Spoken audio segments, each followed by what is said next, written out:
Guys, natatandaan nyo nung 2 months na nagplant kami ng mga vegetables. So, yung pinlant namin napakadami. Meron mga cauliflower, mga cabbage. Yung isang bata dito, tinatanong niya kung nasaan si Iwan. Guys, so napatulog ko na si baby Iwan. So, ngayon ililipat na natin siya dito sa may crib niya. Kasi sobrang likot na. So, ngayon guys, ang bilan ko dito, inopen niya itong pinapahinog namin na mga mangga. So, iba't ibang mga variety yan.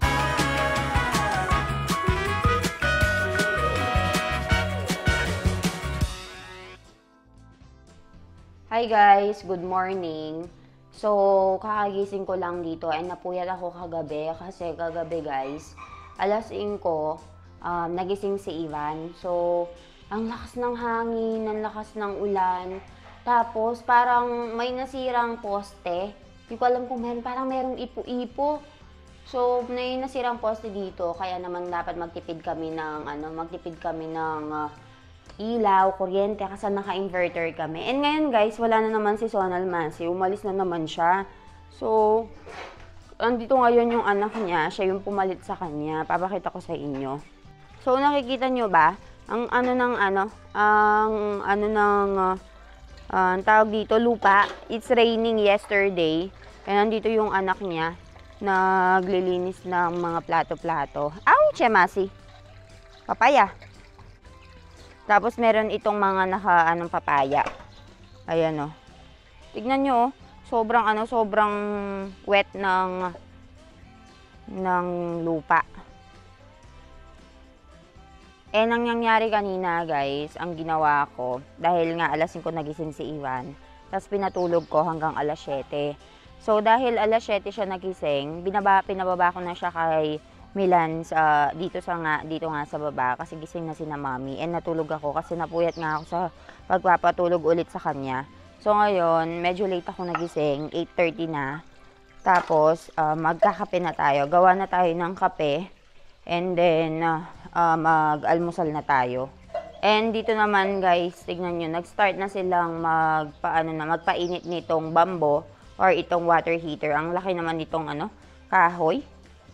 And si Ivan, dinala siya ng biyanan ko sa may temple. Mommy, Ivan kya che? Hina masile kya. Aha, barabar. Kala hima masile kya. Bari hina masile kya. Temple, mandir. Suare tigiya. Aha. So si Ivan guys, naglilibot-libot na. Kinuha na ng kapitbahay namin. So kinuha na naman si Ivan ng kapitbahay namin guys. So yung binibigay lang namin si Ivan sa mga pagkakatiwalaan namin. So huwag kayong mag-alala guys. Kasi meron akong pinost na reel. Sinasabi nila na yung pinaka nakakatakot daw is ganito ganyan kasi ang daming nangyayari nga guys. Alam naman namin yun. And sobrang tiwala kami dito sa mga pinagbibigyan namin kasi mga kamag-anak namin. Pero hindi mo pa rin maiiwasan yung fact na yun nga, magngamba ka sa mga nababasa mo. Pero dito naman sa India, dito naman sa lugar namin, sabi ng biyanan ko, wala naman daw cases. Pero nag-iingat pa rin. So pinupuntahan pa rin namin siya every now and then kapag kinukuha. So kung bumibisita kami, ganyan, kahit kinukuha siya. And ayun, wala pa naman kami napapansin na ayun, yung mga nagmumolestya ba, ganun. Siguro, mag-iingat akong masyado kapag babae yung anak ko. So, kapag babae yung anak ko, iwasan ko nga yung ganun and sasamahan ko siya kung saan siya magpunta. So, ewan ko lang kung same lang dapat yung pag-iingat sa lalaki. Pero, minake sure naman sa akin ni Milan na wala ngang ganun nangyayari dito sa India. And dito kasi guys, sobrang daming tao sa isang bahay. So, kapag kinukuha si Ivan, pinag-aagawan talaga siya. Kasi unang-una, syempre, siya lang kaisa-isang foreigner na bata dito. Tapos maputi pa. So, parang naninibago sila sa kanya. And nakukyutan. So, sa bawat bahay na pinupuntahan niya, nagpapasahan talaga sila. And hindi nila masusolo si Ivan kasi lagi at lagi talaga siyang pinag-aagawan. So, ayan guys, dyan muna kayo, gagawa muna ako ng kape ko dito. Gusto ko ng kape ngayon. Ayoko ng chai. So, dito sa ganito guys, maglalagay lang ako ng tubig. And meron nga din nakapagtanong sa akin kung bakit hindi daw ako bumili ng electric kettle. Actually guys, para naman sa isang maliit na trabaho, bakit ba ako bibili ng electric kettle? Eh ako lang naman usually yung umiinom ng kape. And kapag nagluluto sila ng coffee dito guys, pinagsasama-sama na nila lahat ng mga kape. Hindi yung katulad sa atin. Well, dito sa lugar namin ha, hindi siya katulad sa atin na magpapakulo muna tayo, tapos dito sa may isang baso, doon natin i-mix lahat ng mga ingredients. Dito, meron silang isang cup. Ayan. Isang cup na ganyan. Doon nila lalagay lahat, tapos papakuluan na nila. Yung po, bakit ganun sila dito? Pero masarap, actually. Kahit na ganun yung paggawa nila, masarap. And walang power, guys, kasi nabanggit ko nga sa inyo may ipo-ipo, no? So, meron sigurong nasirang poste. Kaya mag-tiis-tiis tayo na isa lang yung ilaw. So, ito. Syempre, meron din ganito dito, Nescafe. Pero kapag uuwi ako sa Pilipinas, magdadala ako ng 3-in-1. May 3-in-1 ba sa India? I have to check if merong 3-in-1 sa India. Mix ko lang.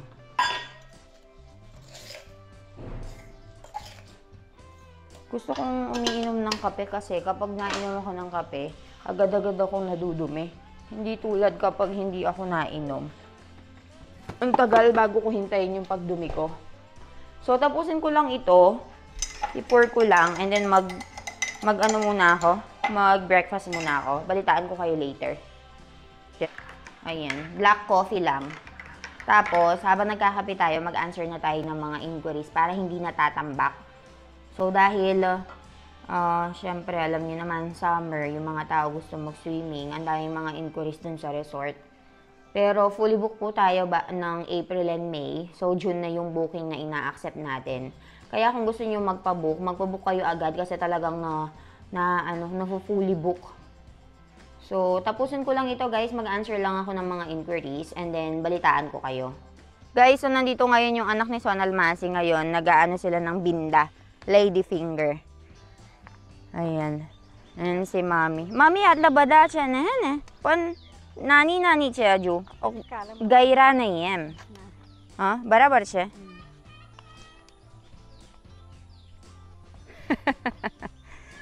હાય જો હાય Ivan Rockrush છે પેલા ઘેર રિંગર નહીં મામી રિંગર નથી અમારા રિંગર મરી ગયા so hukay gya. Marigya. So, yung ringer natin dito, guys. Hi! So, yung ringer natin dito, guys, konti na lang yung binibigay na ano. Tignan nyo. Konti na lang yung binibigay na bunga. Yung isa, nasira na, oh. Natuyo na.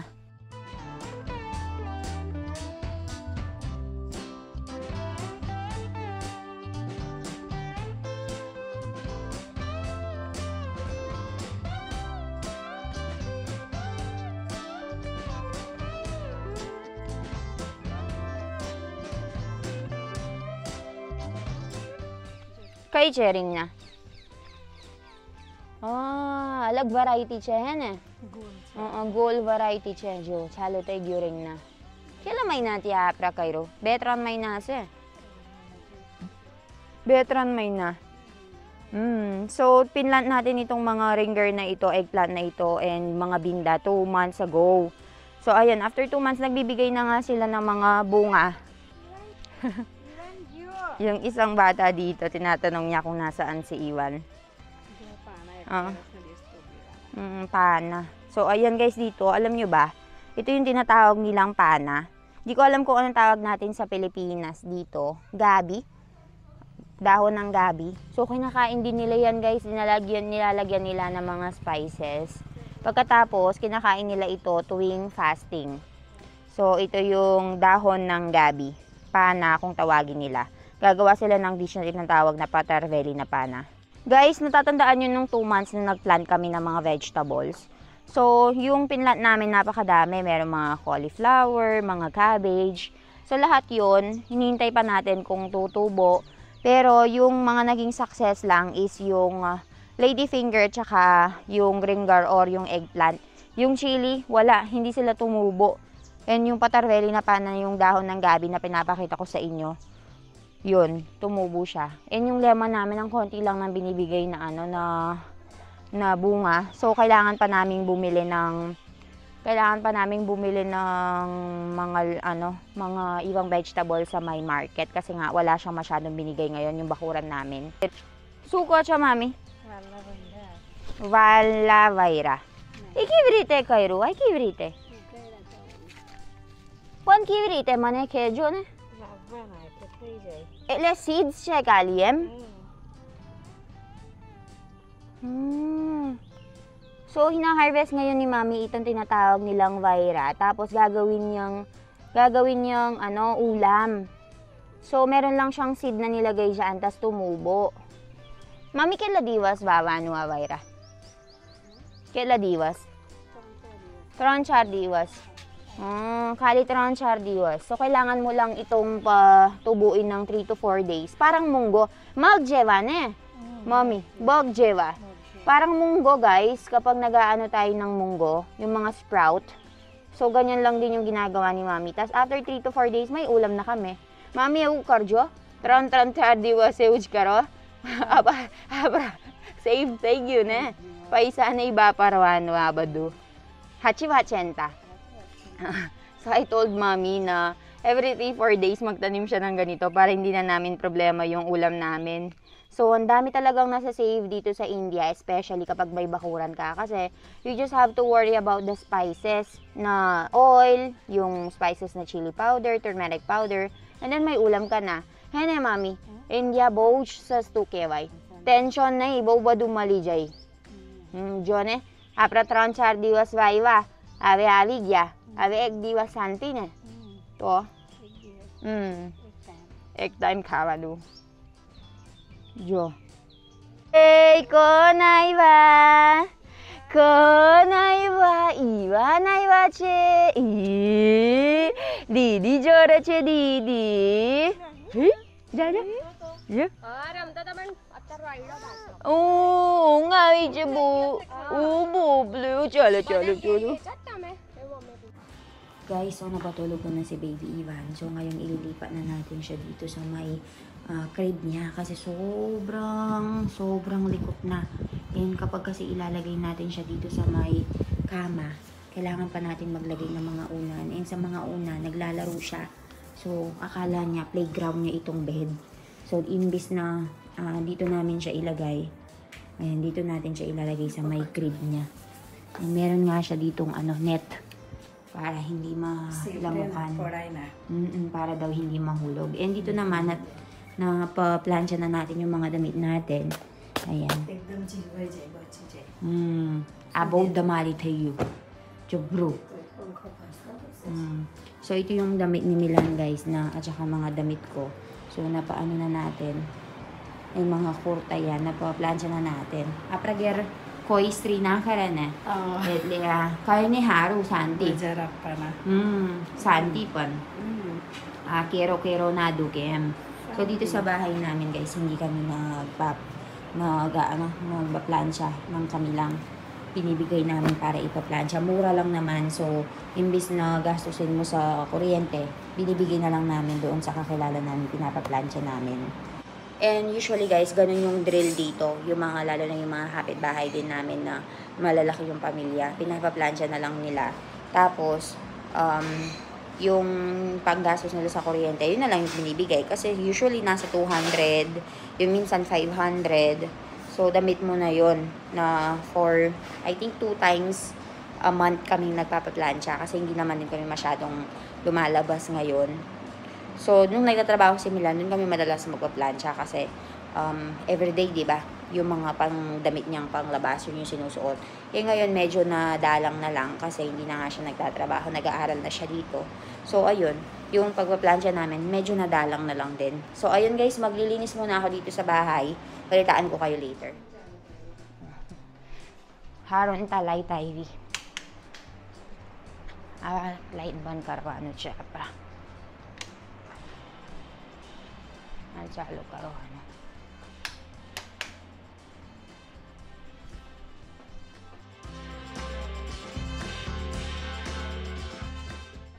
So, ayan guys. So, yung anak ni Sonal Masi, umalis na siya. So, dahil wala nga si Sonal Masi ngayong araw, yung anak niya yung pinadala niya dito. So, yung anak niya yung pinadala niya para maglinis ng bahay, maglampaso, magwalis-walis. So, ako yung gagawin ko lang dito is maglalagay ako ng mga, lalagay ko lang to sa tamang lalagyan. Tapos, babalik na tayo sa pagre-reply ng mga bookings. Ayan. Mag-ano tayo. Maglinis-linis na tayo dito. Tapusin na natin yung trabaho. Para hindi na natin problemahin pa and matulungan natin ang binan ko. Natutulog na si Iwan, so wala na tayong kailangan pang alalahanin. So, matutulog siya for like 1 hour. So, okay na.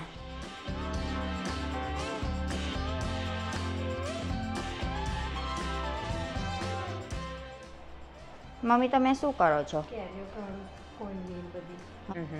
So, ngayon guys, ang bilan ko dito, inopen niya itong pinapahinog namin ng mga mangga. So, iba't ibang mga variety yan. So, sineseparate niya into three things. Ayan, three separation. Yung mga sira-sira, itatapon na ito. Ito naman yung mga pang rust or pang mango pulp. And ito naman yung pwedeng kainin ng hahatiin. So, ganyan yung trabaho ng manggahan, guys, ng mangga. Medyo matrabaho. So, pangkain lang namin yan dito sa bahay. And, ang gagawin nila, guys, ini-stack nila yung mango rust. Mami, mango rust, kailangan so di-stack tayo. Egg waras. So, yung mga mango pulp, guys, pwede mo siyang i-stack for 1 year kapag hindi na season ng mangga. Meron din dito sa refrigerator. Ras karabayam? So, ayan, guys. Tutulungan ko si Mami. Mane madad karista mane, abadu. Karawa. Ame badu luchi karu. So, ayun guys. Dahil nalagay ko na lahat ng mga utensils and all. Gagawin natin ngayon is magpupunas tayo ng mga ref, cabinet. Tapusin natin tong trabaho na to. Mabilisan lang.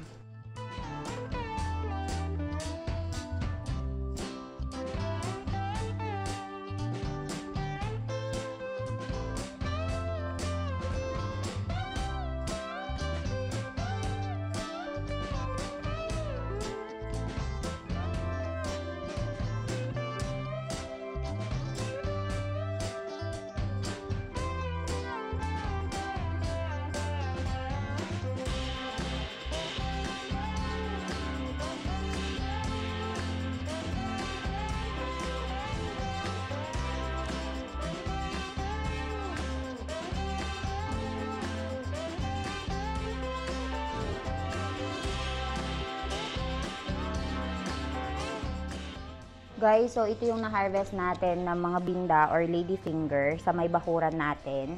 And ito naman yung, pabaho kaya? Chori? Vaira. Valna Vaira. So ito naman yung Valna Vaira na nilagay ni Mami. Nakalimutan ko yung pangalan. May batay dito. Kaliyad Buligya. Nam Buligya. And ito naman yung sineparate ni Mami for the rust or yung mango rust, mango pulp na ipapaano natin kay Trusa Masi.